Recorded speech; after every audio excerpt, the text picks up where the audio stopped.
boa tarde, boa noite, tudo bom aí com vocês? Bom estar aqui de novo para a gente estudar mais um pouquinho da história. E agora nós vamos dar continuidade pelo que a gente viu do primeiro reinado, que Dom Pedro I largou, abdicou, entregou o trono. E entregou para quem? Para o seu filho, conforme dizia lá a Constituição. Só que o filhinho dele tinha 5 anos. Como uma criança de 5 anos vai conseguir governar? É óbvio que não vão colocar uma criança no trono. É aí que vai entrar o tema da aula de hoje, que é período regencial. Vai ser um momento em que um grupo de regentes, políticos, administradores vão controlar o Brasil e a economia e a política do Brasil até a maioridade de Dom Pedro II. Como governaram? O que fizeram? Como se desenvolveu? Como que foi a sociedade e os conflitos? Dá uma olhadinha aí que a gente vai ver agora. Período regencial com vocês. Período regencial, então, que foi de 1831 a 1840. Então, vamos dar uma olhadinha aqui nesses 9 anos, lembrando do contexto geral. Se vocês se recordarem das cenas do último capítulo, vocês vão se lembrar que Dom Pedro tinha abdicado. Ou seja, o que é abdicado? Essa palavra é importante. Ele tinha desistido do trono e entregue para o seu filho. Só que na época ele era menor e bem menor de idade. Ele tinha 5 aninhos apenas. É interessante que Dom Pedro escreveu várias cartas, inclusive de despedida, de saudades do filho. O filho a mesma coisa. Mas uma delas, é interessante a gente analisar como documento, é essa daqui.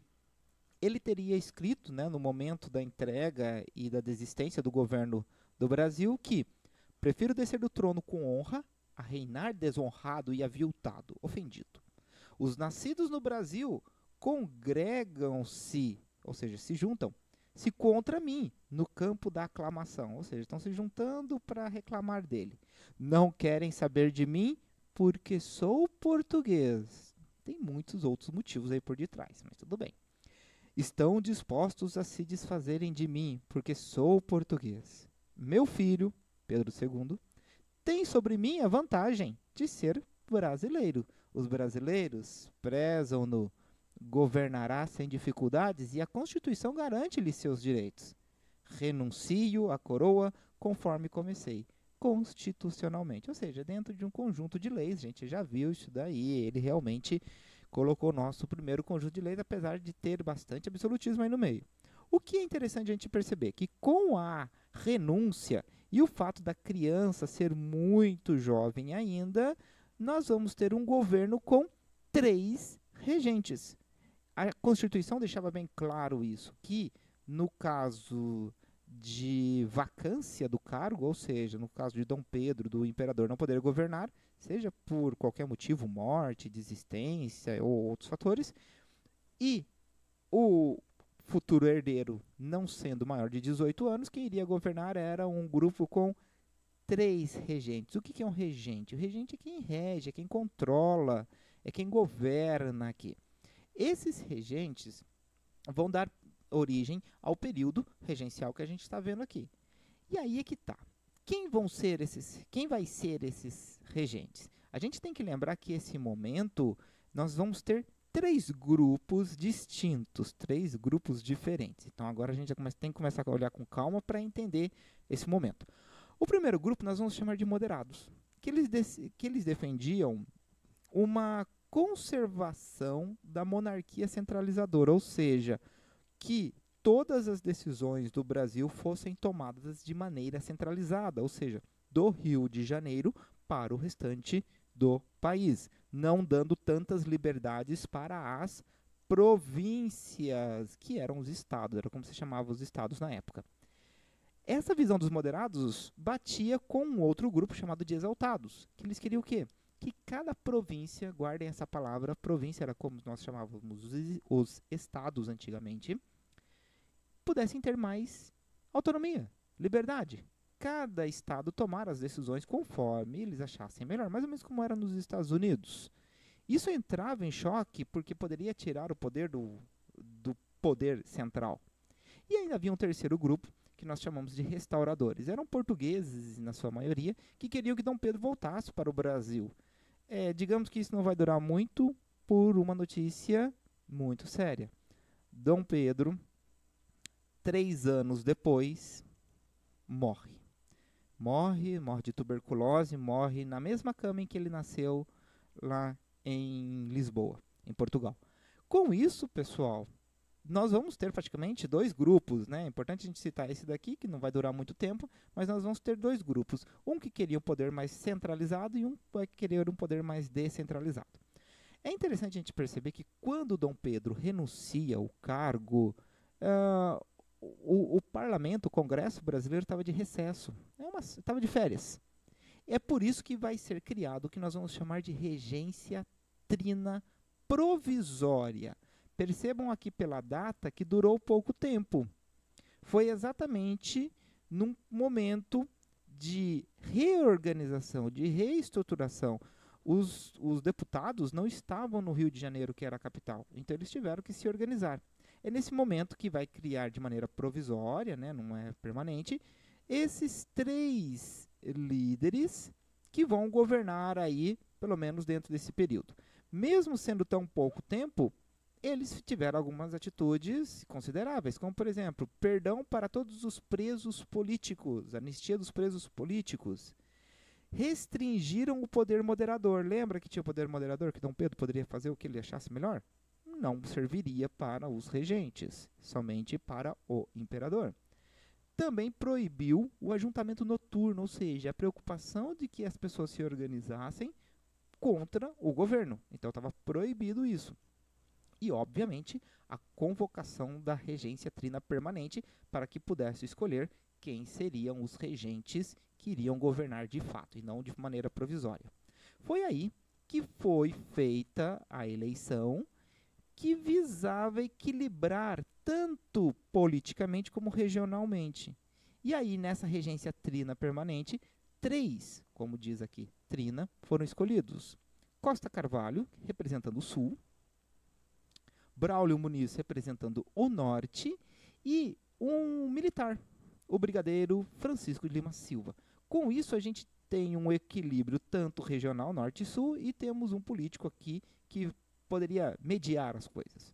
Com isso, gente, nós vamos perceber que havia uma intenção de manter o território por conta de vários conflitos que se iniciavam. Para isso foi criado a Guarda Nacional. O Brasil ainda não tinha um exército organizado, estruturado. Mandar exército para locais muito distantes seria difícil, então criou-se uma Guarda Nacional onde que cada região poderia organizar uma espécie de um exército, um mini exército, que seria liderado por coronéis. Não é que é coronel no sentido militar, mas um fazendeiro importante daquela região. Ele que seria o grande chefe. Junto a isso, cria-se um Código de Processo Criminal, onde os juízes locais vão ter voz e poder para tomar decisões. Então não precisa ficar indo tudo para o Rio de Janeiro. Vejam que essa descentralização do poder tinha o objetivo de assegurar menos violência e o risco que o Brasil poderia ter de separações. Bem, isso foi logo no começo, 1831, mas no ano de 1834 teve um ato adicional, com o objetivo de manter os interesses das elites e, ao mesmo tempo, tentar conciliar. Foram feitas concessões e direitos para os grupos, né? O que foi feito? Por que esse ato adicional é tão importante? Primeiro, acabou com um conselho de Estado que existia no Império. Então, ou seja, era um conselho que tomava as decisões do que seria feito nas províncias. Por outro lado, olha só, criam-se os deputados provinciais, as assembleias provinciais. Quando você percebe isso, que está acabando um conselho que tomava decisões para o Brasil inteiro e ainda cria deputados estaduais para eles tomarem decisões locais, você vê uma descentralização. Porém, nomeou-se que os presidentes dessas províncias seriam nomeados na capital, ou seja, pelo governo central. Veja, aqui tem uma centralização. E, ao mesmo tempo, ao invés de ter 3 regentes para equilibrar as regiões, ia ter apenas um. a gente percebe uma certa contradição aqui, porque de um lado você vê uma descentralização, mas por outro lado também há uma centralização. Isso, como eu disse, era para tentar agradar todos os lados. Foi perante essa situação que foi eleito o padre Diogo Feijó como regente uno. Acabava a regência trina e surgia a regência una. O padre Diogo Feijó teve muitos problemas, principalmente pela falta de apoio da própria igreja, que não concordava que ele fosse um político, e os próprios políticos aqui moderados, que a gente vai chamar também de regressistas. Por quê?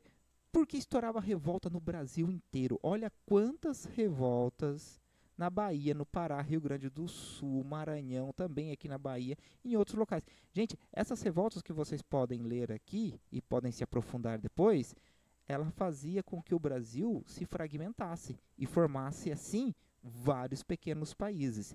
Isso vai acabar tendo consequências muito sérias e, ao mesmo tempo, um desgaste muito forte do padre Diogo Feijó, porque muitos não vão concordar com as suas atitudes. E a estabilidade do Brasil como um país, como um território unido, nunca foi tão ameaçada como nesse momento do período regencial. O Brasil era para ter se transformado em 8, 9, 10 países pequenos e não ser esse país continente que nós temos hoje. O que aconteceu na América Espanhola, formando várias nações como Argentina, Peru, Venezuela, Colômbia, Chile, Paraguai, Uruguai, poderia acontecer com o Brasil. E é aí que entra a atuação dos políticos e dos interesses, e vocês já viram aí que tem interesses distintos, para manter esse território. E é óbvio, a força bruta. Dá uma olhadinha como que foi para manter esse território e de que forma que a política vai se desenvolver a partir de agora. Acompanhe aí para vocês verem as transformações do período regencial.